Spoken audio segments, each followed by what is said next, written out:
Labdien, mani sauc Andris Krumpiņš. Šī gada sākumā ASV štats Kolorado legalizēja marihuanas pārdošanu, kas caur nodokļiem pirmajā mēnesī štata budžetā ienesa $2 miljonus.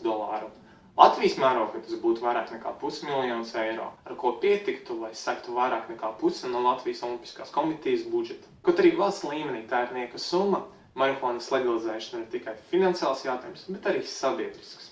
Ir jāļauj katram cilvēkam pašam priekš sevis izlemt, pīpēt to vai nepīpēt. It īpaši, kad mūsu valstī ir atļautas citas, izplatītas narkotikas. Man ļoti gribētos, lai Latvija ir tā valsts, kas ciena cilvēka individualitāti un spēj padomāt pašam par sevi, kurā mēs nespriežam par cilvēku pēc tā, kā viņš runā, kā viņš izskatās, ko viņš lieto, ko viņš nelieto, kā viņš tic, kā viņš netic, ar ko viņš grib būt attiecībās un pat kāda dzimuma šis cilvēks ir. Manuprāt, ja mēs ļausim cilvēkiem būt tādi, kādi viņi ir, tas ļaus viņiem justies brīvāk, kas savukārt veicinās vienotību un saticību valstī. Ja es būtu Latvijas premjerministrs, es darītu visu, lai sasniegtu šo vienotību.